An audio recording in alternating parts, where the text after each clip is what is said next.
jar. It was shaped like a cat, it was a present from my brother. I read a lot of books, but I couldn't see between the lines. I'll have another cup of coffee if you don't mind. And we're live. Boom. There we go. Just like that. And we're on time today? Is the unthinkable happened? Oh my God. I think we're only 1 minute late, which really qualifies to being Oh, on as long as we're time. late, man. As long as we're late. I mean, I'd hate to spoil a perfect track record by actually starting the show at 9 as we said we would. Right. First, I got to say this right off the top. So I do that Facebook Live thing right before we go on the air to just sort of let people know, hey, we're going on the air. And I always try and show your face. You know, I don't want it to be just about me. And every time I freak out because I can't find you in the phone. I'm looking at the phone like I'm peering over the phone. And what I realized today is I'm just looking at glare on the side of the phone because I checked it out on Facebook. And as I'm flipping out, going, I can't find you guys. I can't. Literally, it's your two faces. That's all you can see is your two faces as I'm going, God, I hate this part. I can never find you. And then I finally take it off your faces like I did something right.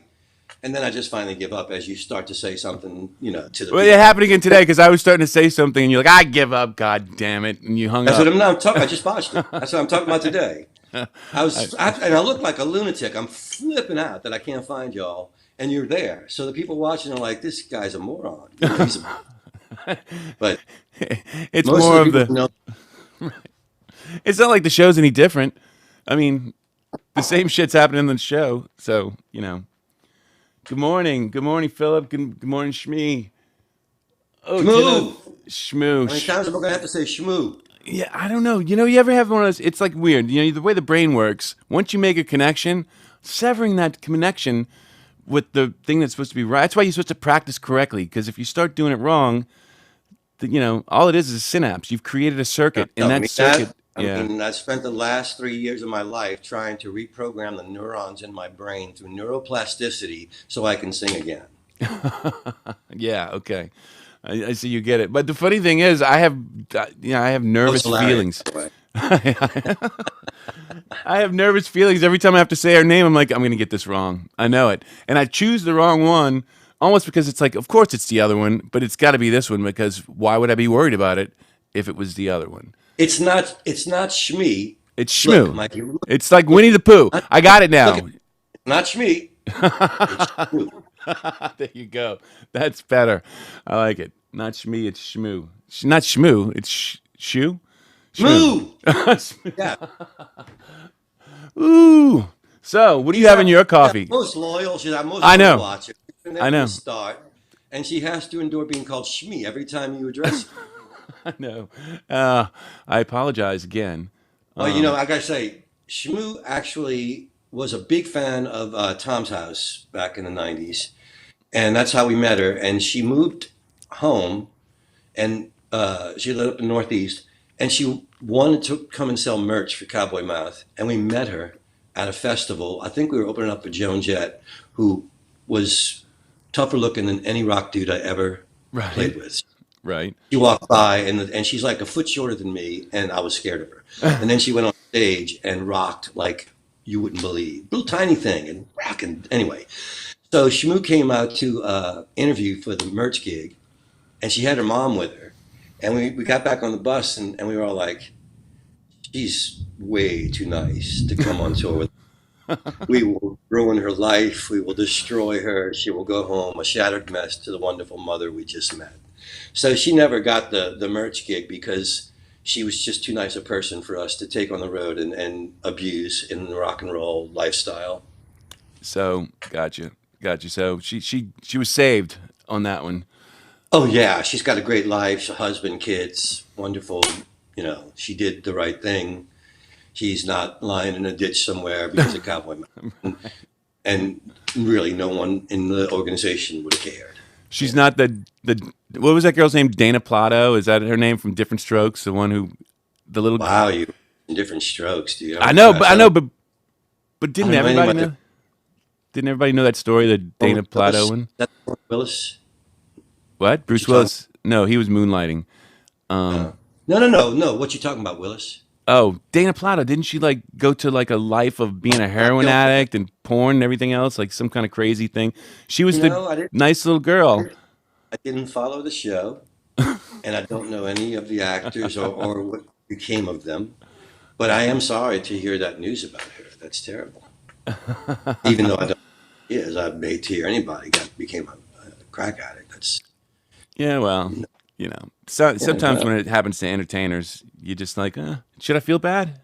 Speaking of entertainers, Hmm. we have a guest today, my We do. friend Jonathan Pretus, who you don't have to bring him up just yet. If he appears in camera, you can bring him up while I'm saying all I these think wonderful things about him. I think he's there. But real quick before you, can I get this to work? Hold on. Oh, look, you're Now playing. invisible again. I'm Yes, invisible. he's. Well, if you could see it, Uh, it would say the I see two Beatles. little blue things. Yeah, it's actually a yellow submarine coffee cup. Oh, so I'm seeing two blue meanies, Yes, you and are. you're drinking from an invisible cup, so it's kind of Hmm. cool. That actually is kind of cool, huh? Yeah. So, Anyway, Jonathan Pretus was the guy who took my place in Cowboy Mouth when I left, and he is one of the finer rock and roll singers, songwriters, and performers that I've ever had the pleasure of working with on stage or in the studio. Unbelievable knowledge of pop history and the studio techniques of the music I grew up with because he's like 20 years younger than me. And he has a band called the Breton Sound that is, if they had been formed in 1993, they would have been just the biggest thing in the 90s. Great songs, great guitar player, his friend Steve, and again, Johnson's killer voice. Now he's taken on the monumental task of starting a podcast. Well, it's been going on for a while now with his wife Julia called Ranking the Beatles, where he is ranking every Beatles song in numerical order, starting at the bottom and working his way up. Now, this has caused, how shall I say it? It has caused me to be aghast because I don't want to say anything bad about my dear friend who I love, although I question his judgment and maybe during the pandemic he got hit in the head or something. Something's not right inside him because he put Long and Winding Road at number what? Oh God, in the two teens, I the can two pull it up right teens. quick. And, I got to and, pull and that up. We could Wild discuss Honey the Pie is rankings. where? Wild Honey Pie is It where? hasn't appeared yet. We haven't Hasn't discussed appeared. it yet. Okay, so we're going to say hello, and we're going to get niceties out of the way, and then we'll start attacking Jonathan.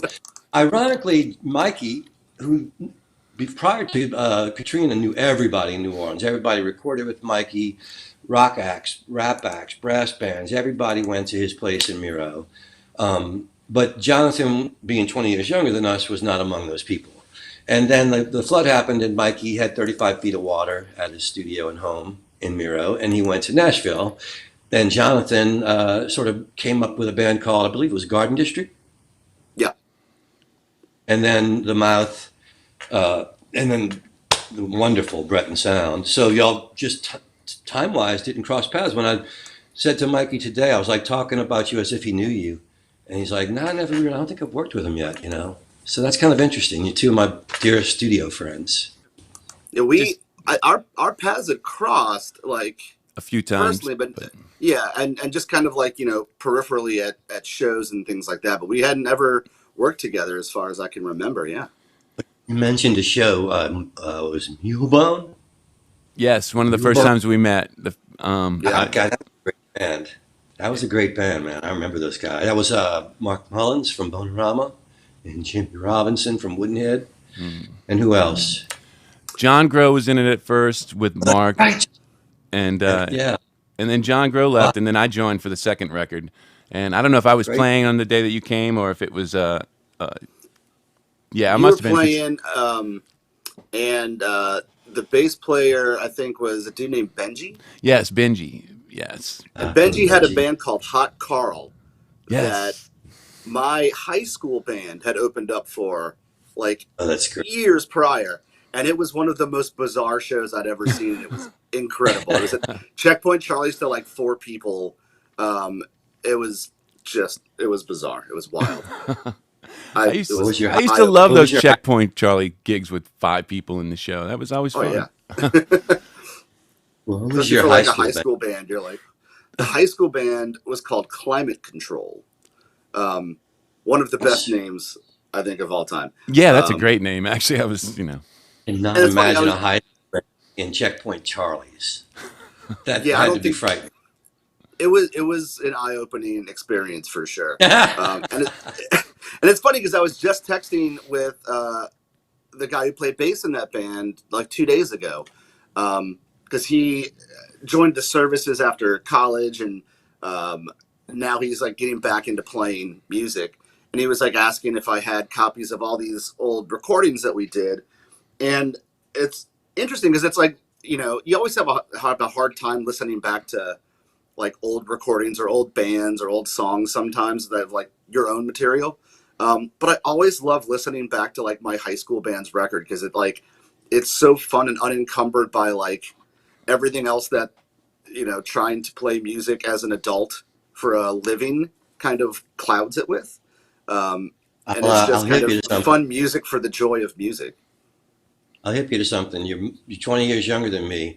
When you get to be my age, you'll be able to listen to all of it because Nice. all the stuff will have been removed.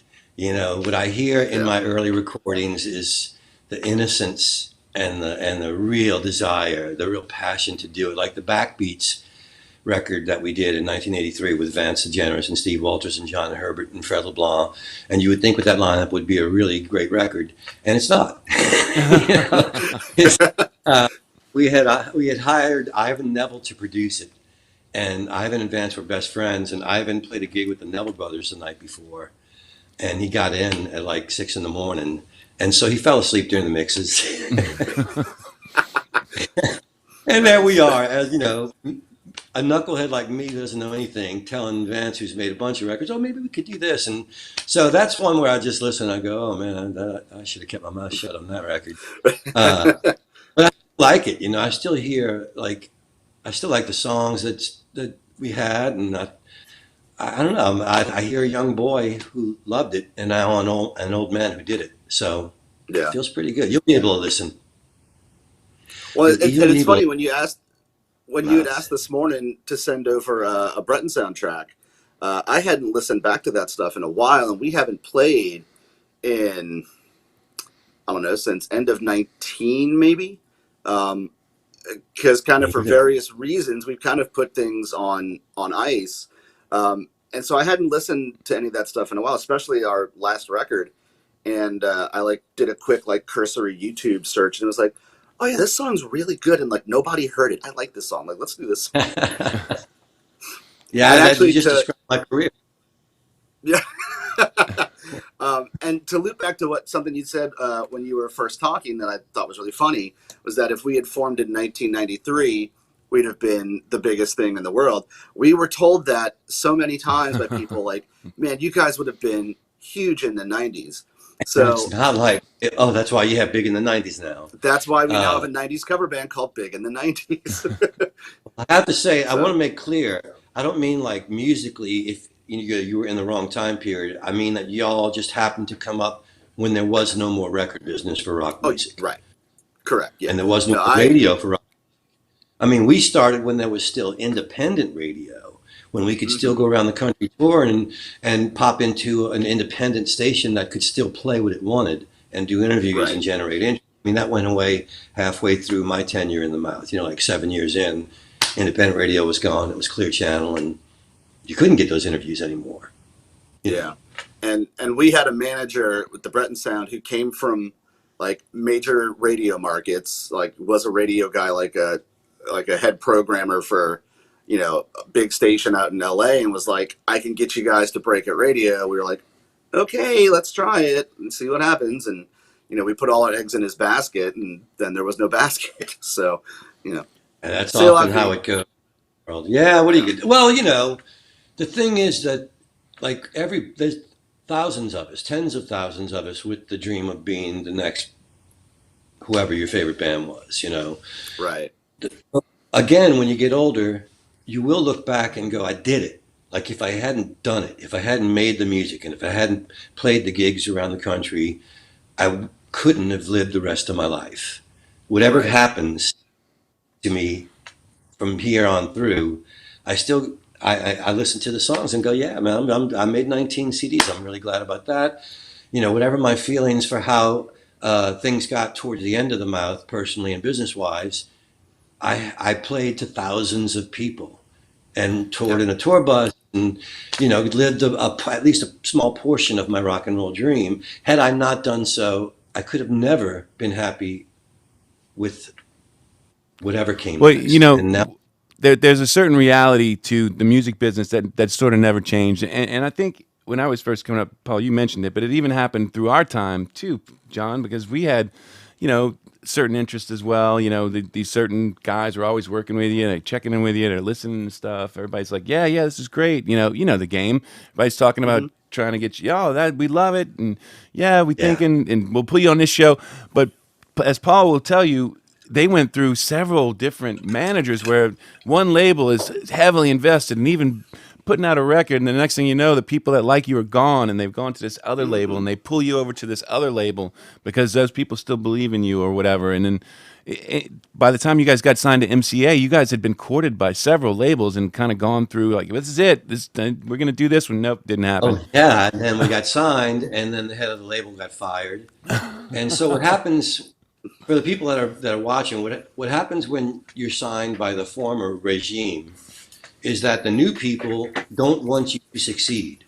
Because if you succeed, it looks good for the people that got fired and not good for the new people. They want the people they choose to succeed. So what happened with Cowboy Mouth was Jenny Says was out as a single for like 11 months and nothing, man. We were dead in the water. They weren't doing anything to help us. They were hoping we'd fail so we could be a good tax write-off and they could drop us and get on with their people. But then this old radio guy in Dallas, we start getting like tons of play in Dallas, right? And we go to play Dallas, sold out in Deep Ellum. We get this radio festival, huge festival, and everybody knows Jenny Says. And so I asked our guy in Dallas, he's an older fellow. Like at the time I was in my 30s, and this guy's probably like in his 50s, I said, hey man, our record's been out for 11 months. Is he and I having a drink? I go, nobody's playing it. How'd you get it played in Dallas? And he goes, well, I'll tell you, there's an old friend of mine here in Dallas, old so-and-so, and I won't say his name because I don't want to get the guy in trouble, but he's been pretty much radio in Dallas for like the last, 30, 40 years. And I just went to him, I said, hey, old so-and-so, I heard you just bought yourself a new house. And he said, I sure did. He said, I bet your wife would like a new washer dryer for that new house. He said, she sure would. He said, you give Cowboy Mouth 40 spins a day for the next month, and she'll have that washer dryer tomorrow. He says, well, I'll be expecting delivery. Old school. That's old school. Classic. That's old school. Here's to him, whoever he was, man, because we would have been dead in the water. Instead, we got a little bit of a ride. We got a few years of feeling like we were rock stars, even though we were. You remember the book that was written by the guy who was in Supersonic? The guy who said, so you want to be a rock star or whatever, and he talks about their little trip where they were opening. I think it sort of culminates with them opening for Matchbox 20 and all this stuff, and they never really got over that opening for the big band phase before they opened for us. That was the ironic thing for us. Matchbox 20 opened for Cowboy Mouth. Hootie opened for Cowboy Mouth. Bare Naked Ladies opened for Cowboy Mouth. The joke in the band was, if you would like to be the next biggest band in the 90s, be our opening act. Because everybody's launching but us, I saw Maroon 5 open for y'all in Baton Rouge. They opened for us. Yeah. And I remember thinking, I can't wait for this set to end because this band is going fucking nowhere. This is trash. They were the least friendly band. I have to say, they were the least friendly guys that we ever toured with. And they started off as a punk band, right? They were like playing. No. There was one less band. There was a New Finland band. I can't remember their name. Big C. Great Big C. Those were the least friendly guys. But Maroon 5, they had a guitar player they had hired as like an extra player. And he was the only guy who would talk to any of us. Like, they were the opening band, and they were icing us. And then we found out that they were, rich kids from Beverly Hills who were going to be famous because they were rich kids from Beverly Hills, and Daddy knew somebody who knew somebody. And so they didn't need to be nice to the band that was giving them a tour that they didn't earn. Yeah, that record that they made was not them. The thing that pissed me off the most was that they played Madden, and none of those motherfuckers would play me. Because I'd have torn them apart. I put them in their goddamn place and showed them who was the opening band. but none of them would play me. No respect for them. You No can't meet the respect guy at on all. the field of play. No respect. Did you guys still have the Madden playoffs after Paulie left? Because I know Paulie was No, that died with me. I took the game with me. Oh, gotcha. Kidding me? There No. was there was a there was a PlayStation for a little bit on a bus, and I only know that because I have a picture of a friend of mine playing. I don't remember what game, but playing with Griff, and they had just met and like didn't know each other from Adam, and Griff's just like, "Hey man," and hands him the joint and a controller at the same time, and it was like, "Cool, okay." This is Jason. That's so Jason, this is Griff. John Thomas. Welcome to the bus. Nice. Yeah. That's awesome. So tell To us about circle your back, show. though, Yeah. well, to circle back to what Paul was saying before, the Long and Winding Road, out of 223 songs, I have it at number 211. It still Um, hurts. Now, the premise of it is that I don't dislike any Beatles song. I love the Beatles are my favorite band. I don't think there's a poor song, a poorly written song in the entire catalog. I've ranked them Totally. purely in order of least favorite to most favorite, which is still like picking your kids. But it's personal, hard right? to It's a, you let everyone know, like when you start this thing, look, I'm not out here to start any fights. I mean, I imagine every Yeah. podcast must be Fight. like, My friend. every Actually, podcast my must friend- open with, these are my opinions. my you don't have to have my friend them. Mark, my buddy Mark Hughes, who watches us all the time, also listens to Jonathan's podcast all the time. And usually after he's heard the podcast, he's my age, he'll text me and say, "Man, he made me crazy today, but I love the podcast." Yeah, there's a lot of that reiteration of like, I'm not saying it's a bad song. I just like others more. Yeah, and it's purely So do you go in and kind of talk about some of the reasons that you, because I mean, if you Yeah, were just yeah. doing a ranking, you could do it in one day, you know? So I guess you, right. He does Yeah. in depth on each one, which I can't wait to hear what he says about Wild Honey Pie and why it could possibly rank ahead of Long and Winding Road. My wife I mean, I actually was thought shocked. that you must think it's a different song. She actually said, does he know which song that is? And then, like Mikey, not only that, but like Octopus's Garden was ranked above Long and Winding Road. Now I'm a Ringo fan, but I don't even know what to say. and you know, on the episode that we discussed that song, Octopus's Garden, I think at the end of that episode, I feel like I got the ranking wrong, and it should actually be even higher. I think it's a better and more autobiographical and important song than we realize, and that is my Well, I'll say change this. of opinion from I'll that say show. this. It's everything you just said is true about that song in relation to Wild Honey Pie. There was a moment when we were talking about Octopus's Garden, and kind of diving into like the lyrics and the way the situation Ringo was in when he wrote it, when he had left the band during the White Album and gone on vacation to Sardinia and was just kind of like hanging out on this boat, a yacht, because it's Ringo, and you know, just everything's starting to crumble around him. And he writes this song about like wanting to escape into the bottom of the sea. And it turns into this kind of nice jaunty thing. But the lyrics are really this kind of like urge to escape and get away, but still like have your own little safe place with your friends. And Julia turns to me and goes, "Oh my God, is this Ringo's Help? Like, this is like his Plastic Ono band. Oh my God." So kind of, it flipped it on my head for me. Here's one of the best things about your podcast. His wife, Julia, does the podcast with him. Not a Beatles fan, didn't grow up like crazy about him like we all did. In fact, a lot of the songs she's listening to for the first time. So it's really cool. Like her listen to Cry Baby Cry, she brought a whole new perspective to the song for me, let alone Jonathan. You know, like Yeah. it was great. I loved like, wow, you're getting to watch somebody who's never heard a Beatles song before. Something that's been a part of my life for 50 years, you know? And so it's a cool thing. I love that part of the show. You know, I think, Jonathan, that my issue with, because he mentioned that Cry Baby Cry was pretty far down on the list, and my own, as I discovered. So I came from a place where around my house, all they played was Motown, New Orleans rhythm and blues. I could hear the Meters, I could hear that kind of stuff. So until I was like 13 or 14 with your family, that's all I got, right? So no Beatles. Beatles was never, it didn't show up on this Wow. music we listened to or nothing. I knew Animal House theme soundtrack inside and out though. And then, I got into heavy rock when I was a teenager, and I did that for the whole time that I was getting free records from Columbia House. It was all rock records. As I scammed it 3 times. Yeah. You remember that one? We all did good old that days, one, right? man. Yeah. I had a record collection and a cassette collection because I did it again because I needed cassettes. Anyway, You can't bind me into a contract. I'm 12. right. So then I'm right. Right. This is great. So then I'm 17. I'm riding around a buddy, and Oh Darling's on the radio, and I'm like, it's like, damn, this is a jamming song. I said, who is this? And my buddy's like, you don't know this is the Beatles? And I'm like, this ain't the Beatles.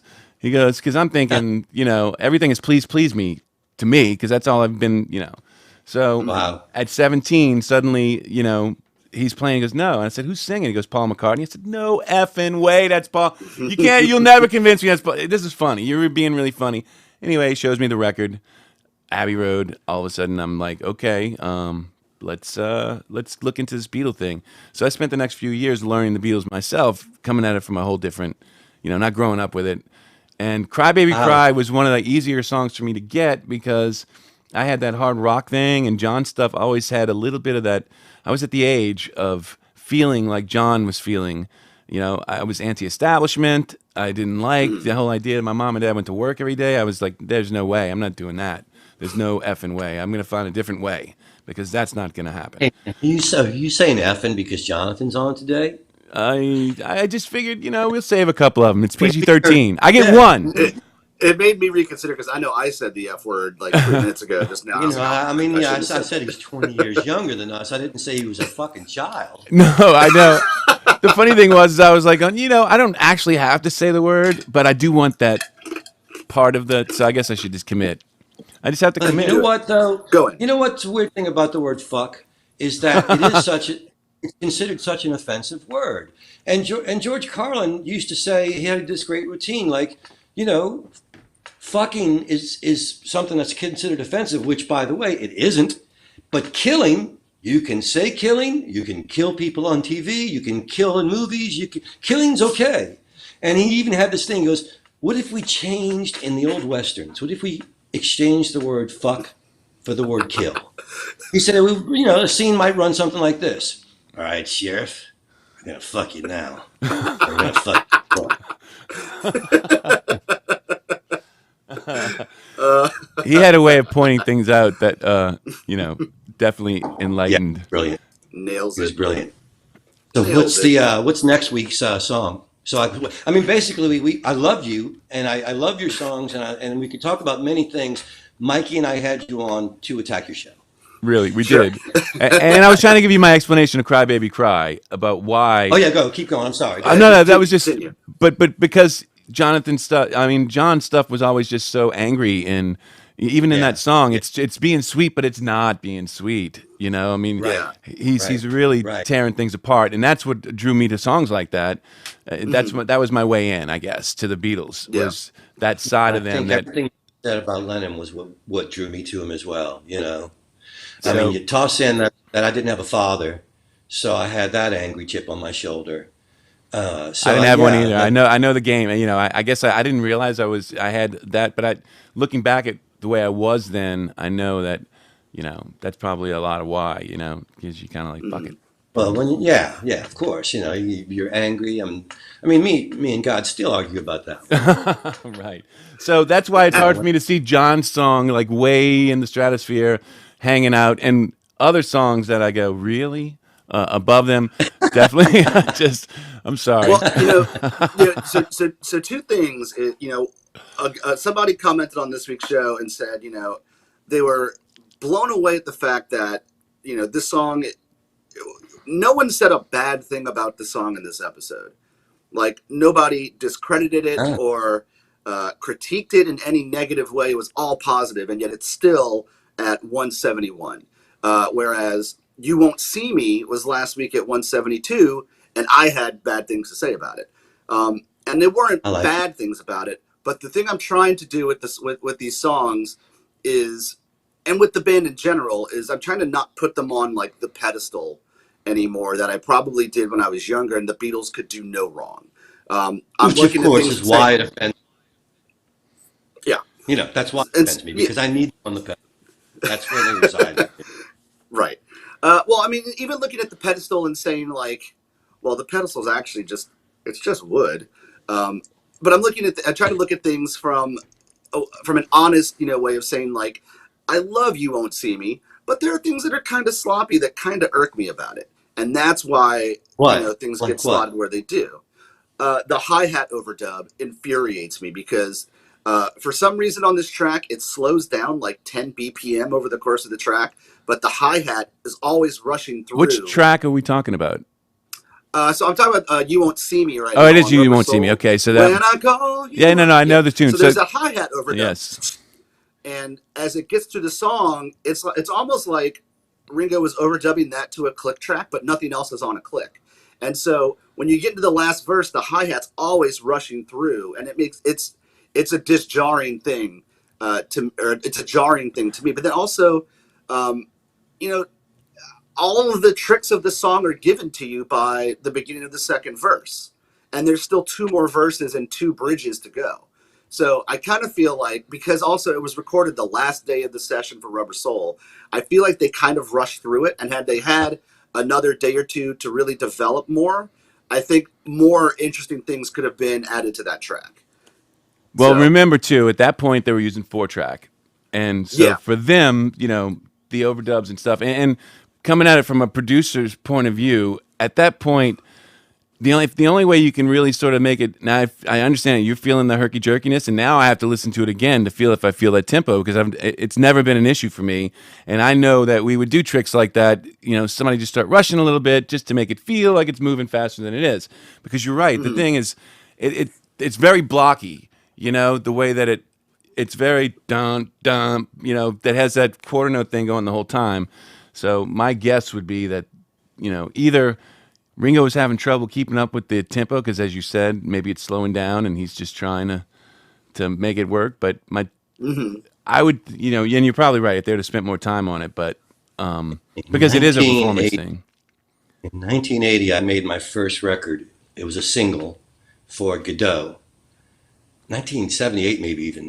But anyway, we'd never been in the studio. I'm like 19 years old, and we listened to the playback of a song I wrote called "All I Want to Do," which was me trying to rip off John Lennon's "Just Like Starting Over," and it doesn't come close.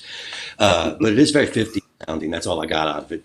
But there was a point in the song we're mixing it, and the engineer says, "Hey, the bass player sped up on this break. What are we going to do about that?" And she said, "We don't know anything." I'm like, I don't know. What do we do? Can you, fix it or something?" And he goes, "Well, I mean, he speeds up and the rest of the band's together. This is his solution. I don't want to lose the bass. Maybe we can just punch the band out for a second." And we all go, "Cool." So you listen to this Bass fucking solo. song, man. And it's going along fine. I sound like a chipmunk, but towards the, three-quarters way through, there's this break. And for just a second, the whole band disappears and there's just a bass. And then it comes back in. It's one of the most nonsensical fixes I ever heard in the 40 years since I've been recording. Let's take everybody out but the guy who made the mistake, and then we'll put everybody back in when he's back in the booth. It's actually kind of brilliant, really. Well, there's another common mistake with new engineers that you finish a take and you go back and you're listening and somebody decides they want to punch something and you forget to take everything out of record and you punch. That's a mistake that I think everybody's made. Luckily, I did it on my own song.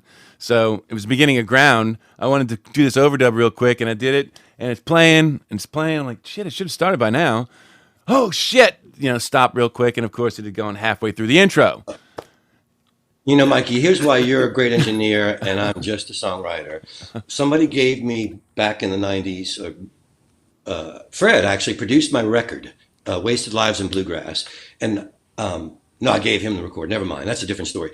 Somebody gave me a 4-track Tascam cassette recorder, right? So I'm going to make demos of my songs. Fred was actually really good with the Tascam cassette recorder back then. He Yes, could make some he really could. Yes, even yeah. now he's good. So I was going to try and do it because Fred showed me, and I was going to try. But remember the stories about Lennon, how he couldn't even turn on a record player? He was just technically not savvy. So I would literally spend whichever, my first or second wife, whoever it was, would be at work. I'd spend 8 hours working on a song. I'd be sweaty. I'd be like into it. I'd be laying down tracks. And she'd walk in and I'd go, check this out. And I'd hit play. Nothing. Nothing. I would have done some punch over where I actually thought I was recording and just recorded over everything with silence. It happened 4 times. It didn't happen once. It happened on 4 different songs. All 4 tracks. To the point where I just took the fucking thing and I put it in the closet. And then about 4 years later, Fred produced Wasted Lives, and I said, I don't have any money to pay you. Here, take this. Gave him back his own recorder. Nice. No, he hadn't given it to me. No. Oh, somebody else is giving it to you. Yeah. Anyway, so I can't. And so that's the point, right, Jonathan? That who knows what happened that they wound up doing that, and you're thinking that I'm treating every song on this level as if they were spent all this time on it. I have to say, man, I love the mistakes. I love the mistakes. That's one of the things about the Beatles records I've always loved. When John Lennon is singing, double tracking his own vocal, and he's singing 2 different sets of lyrics, it's one of my favorite moments in any Beatles song. You're going like, he's such a lazy bastard. He didn't even bother singing it again. By the way, do you include anthology versions where they, because they have a lot of alternate takes of songs? I think famously. I think that would get what's that? There's a different version of Across the Universe. But I think you're reviewing the song, not the recording, right? So it sounds like the production's part of it. It's more the recording, and so the way I based it is it's every song off of the 12 canon Beatles albums. Okay. All your non-album singles and B-sides, so everything on the Past Masters compilations. And then from Anthology, the rules are it's the new songs from Anthology, so Free as a Bird, Real Love, and then anything on there that was mixed and prepared for release, even if it didn't get released at the time. So you've got something like Christmas Time Is Here Again, which was used on the Fan Club Christmas album in '67. Right. But then they released a mixed version of it in '94 for the Free as a Bird single. But then there's also tracks like How Do You Do It, which was going to be their first single before they ended up doing Please Please Me. If You've Got Trouble, and That Means a Lot from the Help sessions, which were recorded. Okay, wait, I'm scared to ask not this. That good. I'm scared to ask this. Where did How Do You Do It rank? How Do You Do It? You'll Be Okay, ranked at 215. Under Long and Winding Road. I guess no. Lower in the rankings. The Long and Winding Road came 5 weeks later. Okay, so that was a close call for our friendship. Right. However, What's the New Mary Jane came in at 201. So 11 weeks after Long and Winding Road, we got to What's the New Mary Jane. Is that the one with Brian Jones on sax? That's You Know My Name, Look Up the Number, and that's a ways away because I adore that track. It's so friggin' weird. Yeah, I love that track. Yeah. Okay. So there are some anthology tracks on there. Not Guilty from the White Album is on there. That got left out there. Leave My Kitten Alone from the Beatles for Sale sessions, which I think that's a top 75 song for me. That's their biggest mistake was leaving that off of Beatles for Sale in place of Mr. Moonlight. Right. I'll never understand the logic on that. But right. Well, Mr. Moonlight was a live track. That was a track, in my opinion, that was something they put on for the live show, something that was easy to cover. And, at that point they had a show to think about too, so. Right. But then they never played Mr. Moonlight when that record was out. That was more like a Cavern Club Hamburg track. There's actually some really cool versions of that. There's a cool version of them doing that on the. Well, maybe that's why Star they grabbed Club it, because they knew it, and it was I think they knew it, and they were at the filling end up. of '64, they were tired and they were exhausted. And they didn't have enough That's tracks. what I mean, They done what A Hard I Day's have Night was read that all. about it. Lennon said that basically they were touring so much, he called that album a filler album. He said we had a few originals, but the studio, I mean, the record company wanted a record, so we just pulled out a few old Cavern Club chestnuts because it was easy and they were touring. They had to get back to work, you know. Yeah.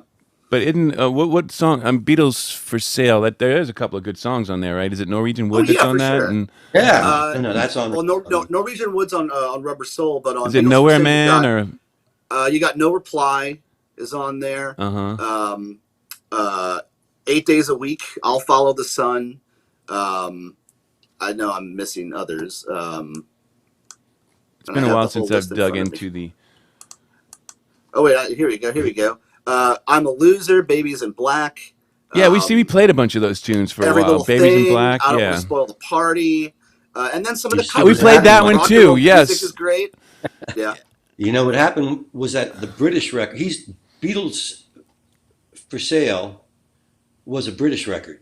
The British Right. records, they released 12 albums, and the Beatles were great about quality. If it was a single, it couldn't be on the album because they Right. felt like it was cheating fans. So they had 14 tracks an album. Now, the laws in America said you only had to have 11 tracks an album. So Capitol Records, the American record company of Parlophone, would take 3 songs off of every album and their singles, and they would create albums like Yesterday and Today, Beatles 65. And I mean, it's great that all that stuff got out, but when I was young and I found out about the imports, I was like 13. That was it. I never bought another American record. I was buying the imports because I wanted to hear how they laid it out. They were making art, man. And song sequencing was part of it. That's what kids today miss with all the streaming mixed stuff, you know. It's an art. It was an album, and the songs flowed great on great albums from start to end and took you on a beautiful trip. And I love that about the original. I'll be 12 honest. I think that still exists with a lot of these kids. I know Allie and Lindsay take deep dives on artists that they really like. They'll take a deep dive and listen to a lot more of their stuff on Spotify. You know, it's funny. Maybe it's because it's my kids, but you know, I think most kids do that. You know, they find stuff they like and they'll take the deep dive. You know, Still a different trip, you know. It's still a different trip than like sitting there with your buddies like the new album came in. but now, Like, now it's literally, more like when I was Netflix young, because you can so listen to their but you whole. would get your friends together and you would sit in a room with your buddies and you would listen to the latest Elvis Costello or whoever it was and go, wow, that song rocked, man, or whatever, you know. Right, but they still have their new artists that they're doing that with. It's just they get to sit there. You know, the Beatles is like a Netflix show that's been long over, and you can watch all the seasons all at one time and binge watch the whole damn thing. You know. Yep. So Yeah, Exactly. and I don't. I'm glad I didn't get to binge watch the Beatles. I'm glad I got to digest an album, and then 6 to 9 months later, the next one would come out. you're and I the would only be one of me and blown away. Jonathan that Well, I know, had but I that would be blown experience. away at how far. Well, I mean, if you're a Beatles fan, you have this experience. You find one, and you make the progression, and you can't believe the leaps in the quality of songwriting between each record. Dude, It's I bought all unbelievable. the records I could find within a month of me discovering the Beatles. So it's not exactly like I had to wait years for each record like you guys did, or That's why months. you don't or- like. That's you. That's why. That's usually you're like you have a young spirit, Mike. You Remember that belong. Jim's? You guys ever went to the place? Jim Dunlap's Records, a place that was on Jim Russell's? Jim Russell's, right? I used to Yep. live right down the block from Jim Russell's, and they had the pizza place across the street, Pizza Roma. I used to work there, so anyway, Nice. yeah, it was a good time. I was like 17, 18. I moved out of the house at 17, and lived down there for about 3 or 4 years in the Irish Channel, which I always thought was funny because that's the only place uptown I lived until now, and that's where Paul grew up. Nice. The kind of stories we had up there was like, oh yeah, did you hear so and so? Her boyfriend cut her head off. That's the kind of stories that you know what I mean, in the Irish Channel. So I Yeah. was thinking, Paul grew up here. What the hell, man? This is scary shit. It's hardened by the mean streets of the Irish Channel. Hey man, it was a in lot the tougher 1960s. when I grew up in the Irish Channel. It was you know. You think it was tougher than area. cutting off your boyfriend, cutting off your head? I don't know. I would say that wasn't the first time that happened in the Irish Channel. Okay, fair enough. Fair enough. that definitely didn't happen in the mean streets of Lakeview, where I grew up. Mean Nobody streets of was cutting heads Lakeview. off. Nobody was cutting heads off in there. No, but I grew up by Lincoln Beach, so I always seemed to, we were Really? poor. We were poor, so I always had to grow up in, sort of sketchy neighborhoods that were, That's where the Backbeats did one of our first photo shoots out at Lincoln Beach. Oh yeah, that was a nice, scary Yeah, place to go hang out, wasn't it? a scary place to go and do a photo shoot. We would go and hang out over there, and every once in a while it'd be a gang. You'd have to be like, "Oh shit, let's go. We're rolling. We're out. Let's go." Yeah, do that. We go So, hide in the what's camps. the next song, Jonathan? The What's the next next song? episode, given the exclusive here, is The Fool on the Hill. Interesting. Oh wow, Yeah. who gets to talk about that with you? This is cool. This was actually the first time somebody ever, like a publicist, reached out to us to ask if like we'd be interested to talk to someone they represented, and it's a guitarist named Damon Johnson, who has played the last 15, 20 years with Alice Cooper, and also with like a reconstituted Thin Lizzy. And he's doing a solo thing now. It's really good. It's like harder rock, but incredibly melodic and catchy. Really cool stuff. And so his publicist reached out to us, which was like the first time that's happened. So like that was cool.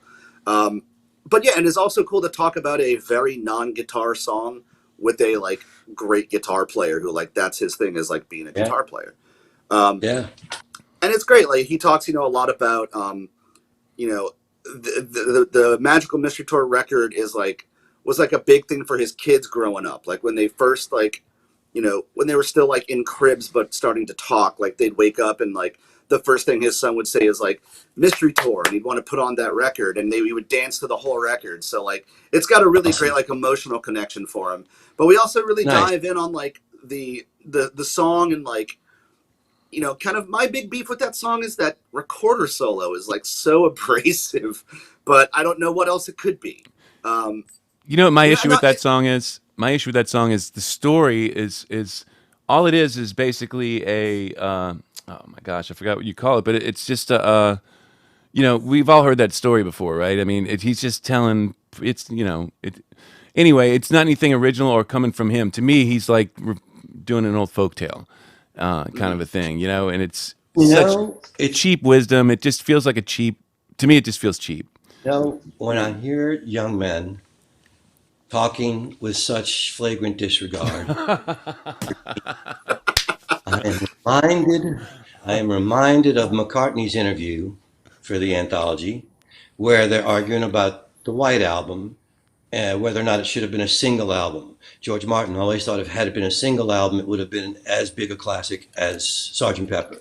And they asked McCartney, after all these people weigh in on their opinions, they asked McCartney what he thinks. And he goes, yeah, I've heard the arguments, and I mean, it's the Bloody Beatles White Album. Shut up. So when I hear you guys, I just think it's Fool on the Hill. Shut up.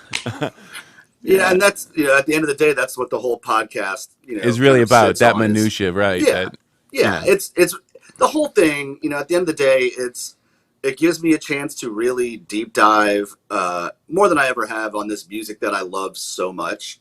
And it's really giving me such a deeper appreciation for it on such a deeper level than I think I had before. I think it's also changing how I listen to music, because I'm realizing now lyrics have always been secondary for me as a listener. Um, Really? Taking a backseat to the feel of a track and the overall Ah, energy of a track. Yeah, now I'm realizing, even as a writer, lyrics are always secondary for me. So it's really changing the perspective I have on that, which I think is interesting as I approach, It's a 40 fun years it's a fun old. thing because I started off with like you with the melody thing, and Paul actually we had talked about it on another show. Paul actually convinced me that lyrics were my problem, and finally Mhm. trying to figure out ways to connect to people might be a better choice than just having cool catchy melodies, because Yeah, catchy melodies weren't a problem for me, cool riffs weren't a problem for me, yeah, connecting well, was the problem. I think when I told Mikey that, I was probably too blunt because I was You a were rock very star and blunt. he was. You were very blunt, But but no, it was the best thing you could have done. It was fine. the fact of the matter is, and we've talked about this before, I really do think lyrics should be like a conversation you would have with your friend. Like if it wouldn't be something that you'd say to your friends, then it's going to sound like bullshit because that's who you're singing to. Your fans Right. are your friends. You know, they're tuning in because they like you and they like your songs, and they don't want to hear bullshit. They want to hear you talk honestly to them. Yeah. And- No, for sure. And, it's definitely, that's something that was always like my insecurity as a writer, like and knowing my weak point, but not knowing how to change that. But I think now, whatever I I start studied the doing next Beatles as to far as help writing, figure it out, by the way. Well, I just studied the Beatles. Yeah. No, but That's what seriously, I'm no doing. joke. I started learning all these Yeah. Beatles songs was one of the ways that I started going, all right, I see. That's interesting. Because they seem to have a way of most things, even the crazy stuff John did, it made sense with what was going on with him at the time. Especially Yeah. as you learn some of the history, you go, all right, so even this is something that he's alluding to that the rest of the guys Yeah. in the band get, That's the other thing. Yeah. Everybody's going through the same experience, so all the guys in the band get it when you're talking about these different things. Yeah. Yeah. I don't know if you got to that point with the Breton sound, but you play with somebody for a while, they start to know where these songs come from a little bit, Right. For sure. And one of the things we Also- talked about on the episode. I'm sorry. Go ahead. I was going to say one of the things that made the Beatles so accessible for me was that I wasn't formally educated musically. It was, I learned because I really wanted to learn. And Lennon had that aspect too. Two of my favorite Lennon quotes were, "I'm not the best technical guitarist, but I can make a guitar howl and jowl." And the other one was in the New York Times, the music critic, of course, New York Times and the music critic was reviewing with the Beatles, and he said that All My Lovin' sounded like they were referencing the Aeolian mode. And somebody asked Lennon what he thought of that, and he said, "We didn't know what to make of it, actually. We thought it was an exotic bird." Nice. But one of the things that we talked about in this episode that's coming up this week with Fool on the Hill, and you probably both can really can understand this. As a songwriter, the relationship, and as a band member, really, the relationship that you have between your bandmates is such a deeper, intimate relationship than you have with other people who are just friends, because it's almost like the intensity of romance without the sexual aspect of it. Because you're entrusting these people with your innermost thoughts, and entrusting them to take your thoughts and ideas and manufacture them into a real thing that you then put out into the world. It's almost like making a child with somebody, and that it creates, the relationship between band members is so much more complicated and deep and intimate than I think people understand if they've never been in a band or in a creative partnership. Does that make sense? I think it does. I mean, some people probably get it with, having to deal with certain people in their business team or something like that. And Yeah. and just the whole idea of trying to get such a like-mindedness, guys, that you actually have to put out something that's good, not just finish something. You have to Right. actually come up with something that everybody likes, and everybody's coming from a different place and trying to serve all those masters. Chances are nobody in the band is completely happy when something's finished, by the way. Everybody everybody compromised in some way for that song to exist that way. Makes it a band, Right. If there's compromise. If there's not, then it's not a band. It's just a guy calling it a band and do. And Yeah. speaking of which, I didn't mean to be rude and run off, but right in the middle of the show, I start getting texts from Steve Walters, my old bass playing friend from Cowboy Math, and he lives in Colorado now. And if you know Steve, which Mikey does, you know that he can be a bit long-winded sometimes. And so I'm trying to give him quick answers while you're talking, and he keeps sending me back these long texts, and it looks like I'm ignoring him. So finally, I just went off to the side, and he's texting me saying, "Hey, great show, another cup of coffee, I watch it," and blah, blah, blah. And he's asking me about, some friend of his that gave him a Music Farm T-shirt in 1994. And finally, I had to go to the next room and go, "Steve, we're on the air right now, so I can't talk more. I'm glad you like it. I'll be a guest sometime." Right.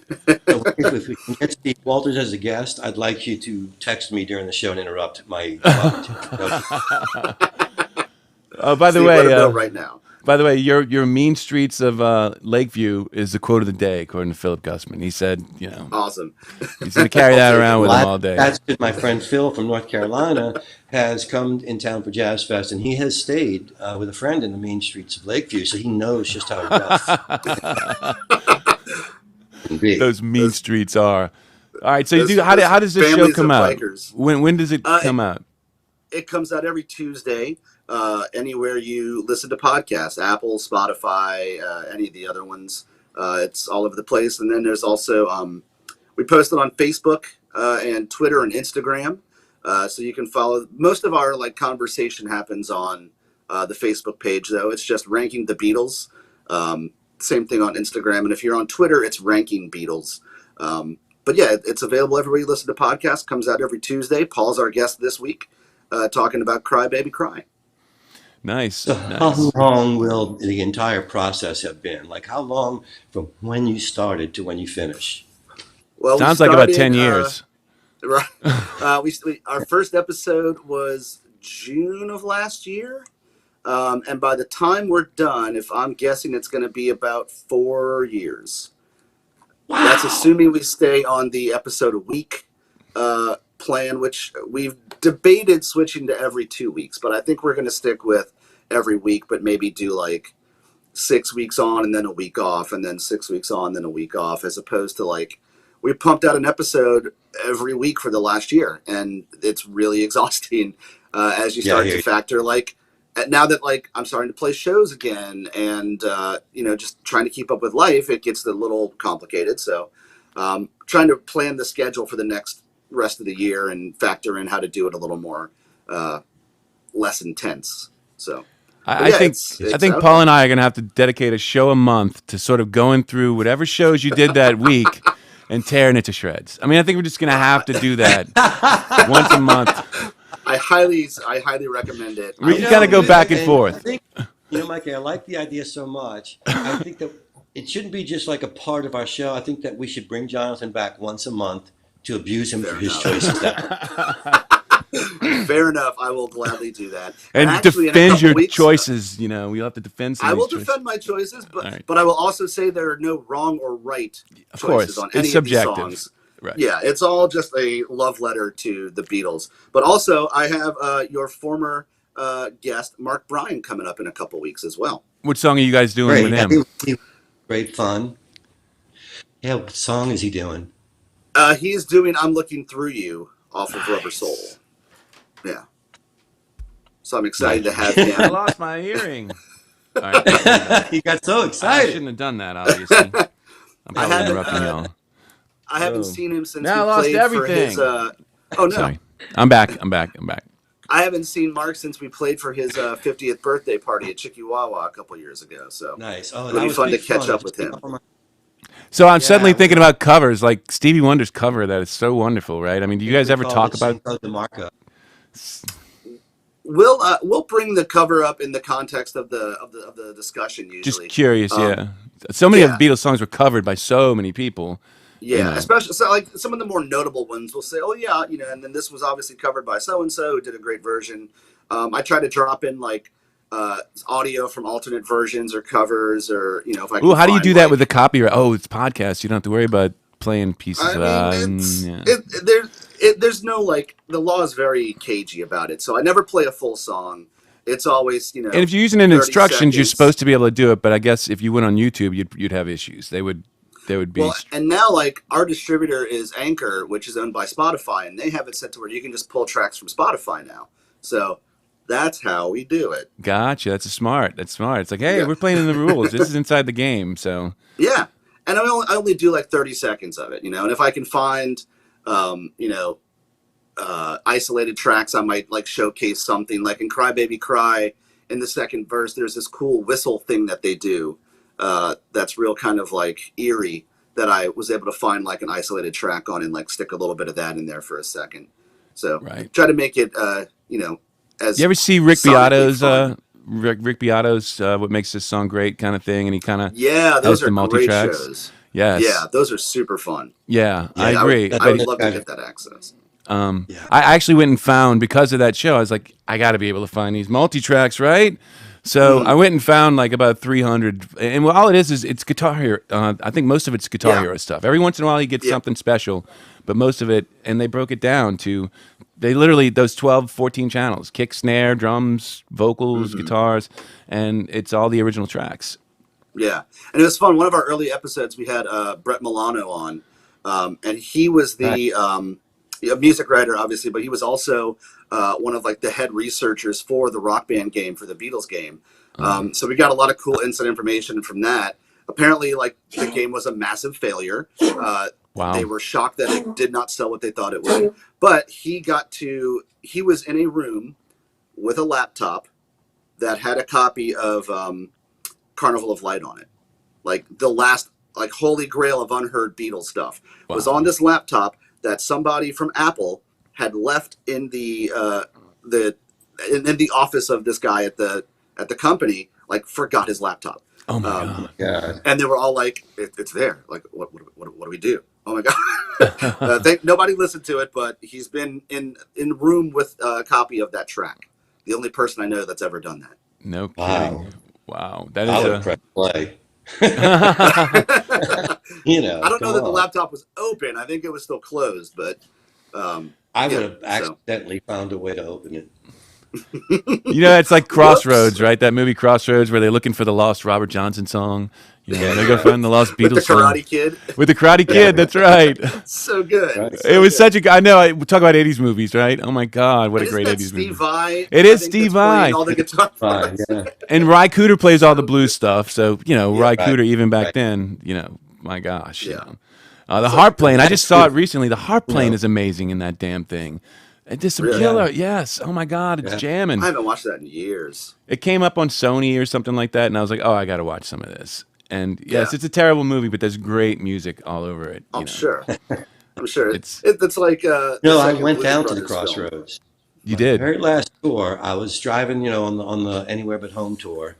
I was driving through that stretch of road, and I always wanted to go to the Crossroads. I never stopped at the Crossroads. And so I made the trip like 4 hours longer by doing it. And now I've sort of, as I always did on the road, I miscalculated time. I'm running late.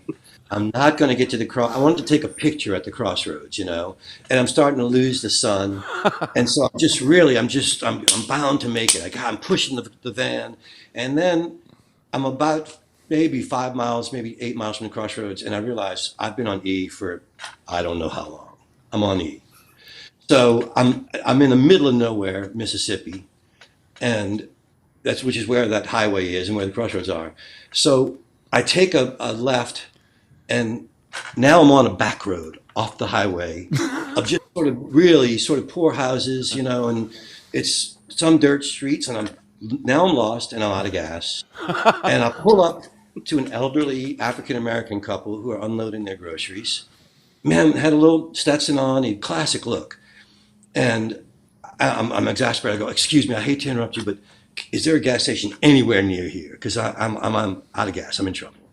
And the old fellow just goes, oh, yeah, you just go straight here and across the railroad tracks, and at the first turn, you make a left. Now, don't turn on the dirt road. Well, I'm panicked. And I go across the railroad tracks, and I see a road, and I take a left onto a dirt road. And now I'm going across ruts in a lot towards a gas station I see. I'm like, and I make it there without running out of gas. And I'm like, I'm just so bummed. I'm like, okay, I got it. And now it's nighttime, and I've missed the crossroads. I'll never find the crossroads at night. And I pull out of the gas station, and I take a left, and I'm at the crossroads. Of course. So I get my picture, and I go on, and I'm telling the story at the next show.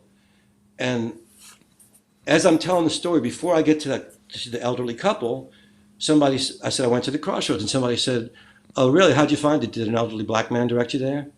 And I went, as a matter of fact. Wow.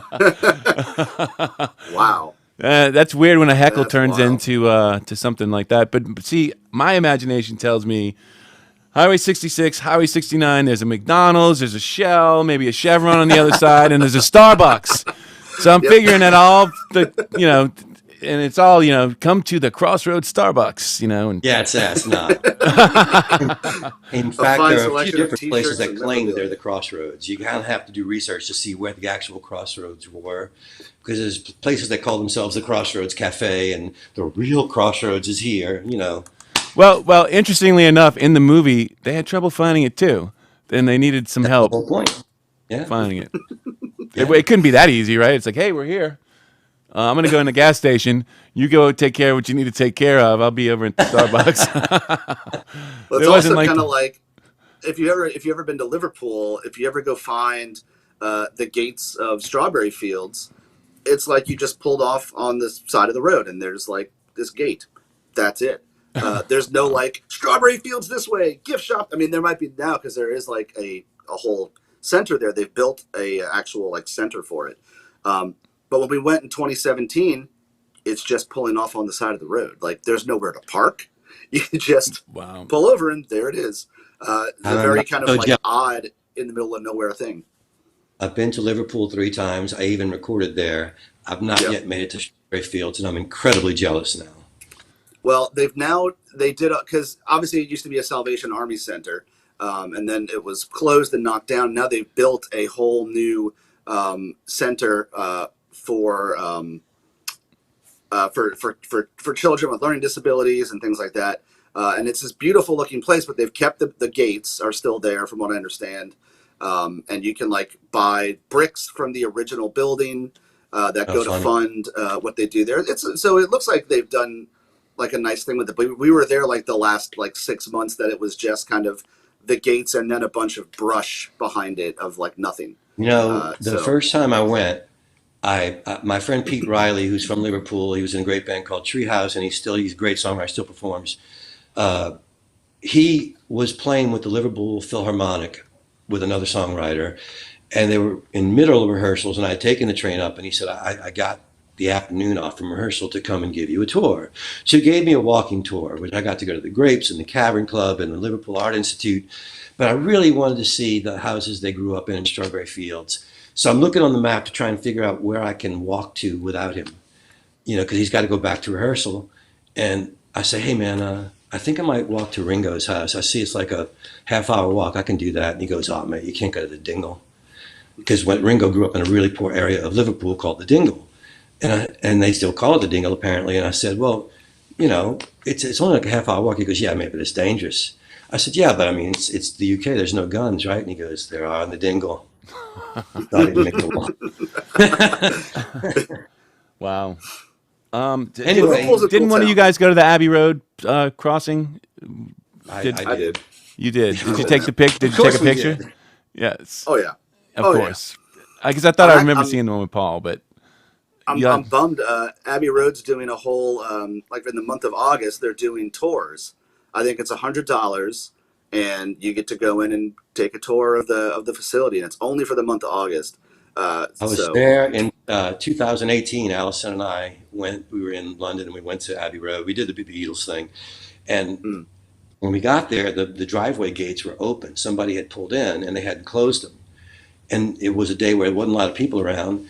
So Allison goes, why don't you step inside of the gates and I'll take your picture in the courtyard. So I stepped just like 2 steps inside the gate so she can get my picture. And the picture that you see is me smiling as a man in black approaches rapidly. yep, yep. When we went there, And boom, gates we were talking to closed. another woman that was outside when we visited, and the gate was open as well. And she's like, "I think I'm going to step in and take a selfie." And literally 2 steps past the gate, hey, there comes a guy out of the Yeah, doorway. Like, no, no, no. yeah. So yeah, they're hardcore about that. what do you Oh think yeah. about the new mixes? Have you heard some of the new where they went back and got the original 4 tracks, put it all back together in Mm, Pro Tools? Have you I heard like some of it. them? I I enjoy love it. it. It's a different experience. I like it too. Um, yeah, It it doesn't. It's not replacing what's already been out there. no, Like No. no, but it's just yeah. it does sort of the thing that I kind of like about it is now you see probably what their intention actually would have been, especially in Hmm. this Well, day and it's age because George Martin's son Nigel doing the mixes. right. So he's honoring his father's work. And I think you're right. It's what George Martin would have done if he had today's technology. That's what it And feels I think like. it also like it freshens things up, and while it kind of like quote unquote makes it current, it still pays respect to the original. But I think it in that it does kind of like freshen it up for like new ears. It also helps like further the story and continue the legacy of that music and let it kind of have new life and breathe There's an new life into it for younger folks who want to hear things a certain way. There's an So I have no problem with interesting. So I went at some point. I started getting the mono mixes. Remember when they started releasing all the mono mixes? Mm-hmm. And the mono mixes are what they actually spent time mixing. The stereo mixes were generally everybody would leave for the stereo mixes and go do the stereo mixes because nobody had stereos. At the time it was all so they would spend whatever it took to do the mono mixes, and you listen to them, and there's so much more energy, and there's something that changes about the way it sounds especially on records like on stuff off the White Album, where they sort of put the drums and rhythm section on one side and the other stuff, spreading it out gives it a completely different feel than putting them on top of each other. It's more aggressive sounding. You hear the punk rock inside the mono mixes. You hear the rock edge of the Beatles in the mono mixes that you don't hear in the stereo mixes. And I remember playing it for a buddy of mine who's a huge Beatles fan. He hated the mono mixes. Just, it was the wrong energy for him, Whereas I appreciated them, and it sort of gave me all right, so this is what they were intending. That's the other thing. This is what they were trying to do here with these. Like, for me, like when I grew up, when I started buying the CDs, it was all stereo, was like, the common mixes. And it was fine until I started going places. Like I remember the first time I was in a bar and I heard Revolution, and on one side of the bar were drums and vocal, and the other side was guitar and bass and keys, and it was infuriating. I hated it. So like now give me a mono mix of that like any day of the week, please. Like I hate that like extreme separation. But yeah, it's an interesting journey that like, so many of those mixes were lost forever or just never repopulated once it wasn't like the stock and trade of mono anymore. But I enjoy the mono mixes. I enjoy the new mixes. I mean, give me another. I think the reason new to listen mixes to the don't Beatles. do the crazy panning, right? That's one of the things they try to stay away from. Exactly. Yeah. They give it more of a natural pan, which is another nice way to update it. Like you're saying, now you don't have to listen to Revolution and go, "Oh my God," Right. Yeah. Exactly. What are they I'll doing? take it any day. Yeah. Well, it's been fun. Well, we have managed to go over time again, Mikey, which I'm proud of us. It's only when we have a really interesting guest that we go over time. So thank you, John. I want to say that I've never been more distracted during the show, but Steve kept texting. And so I finally had to say, I'll call you afterwards, man. But I actually, I talk so fucking much. I actually wanted to get out of the conversation. I'm kind of glad Steve texted. Well, and get to know I think each Steve other. is still the one. I think Steve is still the one ex-member of Cowboy Mouth I haven't met in person. So it's good to be in the same wavelength with you, Steve. Well, it's I gotta say he's one of the greatest rock bass players New Orleans ever produced. He's one of the funniest guys I ever toured with, and one of the most infuriating as well. And hopefully you'll meet. Yeah, it's like the Fingers 6 degrees of separation, right, Jonathan? You're like, look at this. He's texting. All of a sudden, he's in the same show as me. I'm breathing the same air as Steve It's Walters. technology, man. It's technology. So we're gonna go out with one of the songs from the Breton sound. "Better Off Alone" is the tune that we're gonna be playing for people. So you guys hang out. Tell us about it. When was this recorded? This was recorded 2018, I think, with Jeff Glicksman produced it, who was the guy behind the boards for Dust in the Wind and Wayward Son by Kansas. He grew up with those guys. He was in Kansas before they were called Kansas, and didn't like touring and wanted to just produce and run sound, so that's what he ended up doing. And this was one of the last tracks we did. It was my attempt at doing kind of like a Bowie, Diamond Dogs, glam rock type thing. But I really like the way this came out, and I haven't listened to this in a while, so glad to put it out there. Yeah. Thanks a lot for being here, buddy. We appreciate it. Thanks for having me. This is a blast. Good. I'm glad you enjoyed it, because we're gonna pull you back in to make fun of your show. I'm telling you. I'm here. Let's do it, man. I'll bring Julia on for one. Let her. That would be great. Julia defend her play. Her that would absolutely be great. Nice. All right, you guys hang out, listen to a song, and we will see you guys on Friday with Luis, right? Luis, the Superhero Friday. That's right, with the superhero review. That's right. Nice. All right, guys. And he might be doing some cosplay again this week, I think. So I think we got more cosplay coming. Well, I've been getting caught up on Marvel movies because he gifted me a Disney subscription. So he told me to watch them in order because I've been so confused about certain things. And I had so many stupid questions on his Facebook page that his friends were getting upset with me. So, like, watch them in order. So I've been watching them in order, and like I'd never seen the first Thor. So I wrote to him last night. I'm watching the first Thor. I said, okay, this might explain why I don't know a lot about the Marvel Universe. I thought Thor Ragnarok was the first one. Well, you know So more he than I said, do because so, I've so, only so seen a Luis couple. was like, we may not need cosplay pictures on Friday. We're going to have a lot to talk about. That's okay. So we may not have this, but cosplay's coming again. And Yeah, and so is Jonathan. We'll have him back to talk about ranking the Beatles and to Would make love fun to. of him because we love him. yep. All right, guys. Thanks, guys. Love y'all too. Appreciate it. Enjoy the song, guys. Here we go.